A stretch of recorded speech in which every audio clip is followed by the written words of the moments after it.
Apple పండు తెలియని వారు ఎవరు ఉండరు. ఎర్రగా నిగనిగలాడుతూ అందరినీ ఆకర్షిస్తోంది. యాపిల్ ని చాలా మంది ఇష్టపడి తింటుంటారు. అయితే ప్రతిరోజు ఒక గుడ్డులాగా రోజుకో యాపిల్ తింటే సంపూర్ణ ఆరోగ్యంతో ఉండవచ్చని అంటూ ఉంటారు డాక్టర్లు.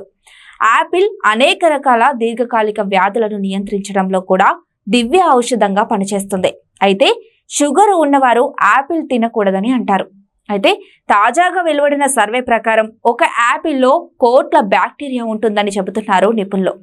మరి ఈ బ్యాక్టీరియా మనకు మంచి చేస్తుందా, చెడును కలుగజేస్తుందా అనేది ఇప్పుడు అందరికీ ఆసక్తి కలిగించే విషయం. ఆస్ట్రియాలోని గ్రాస్ యూనివర్సిటీ ఆఫ్ టెక్నాలజీ వాళ్ళు చేసిన పరిశోధనలో 40 గ్రాముల బరువున్న యాపిల్లో సుమారు 10 కోట్ల బ్యాక్టీరియా ఉంటుందని తెలిపారు. సాధారణంగా మనం యాపిల్లో తొక్క, కాడ, విత్తనాలు ఇలా అన్నింటినీ తీసి తింటూ ఉంటాము. అలా చేయడం ద్వారా చాలా బ్యాక్టీరియాను నష్టపోతామని అంటున్నారు. ఇదంతా మంచి బ్యాక్టీరియాని, శరీరంలో చెడు బ్యాక్టీరియాను నియంత్రించి ఆరోగ్యంగా ఉంచడంలో చాలా బాగా పనిచేస్తుందని అంటున్నారు.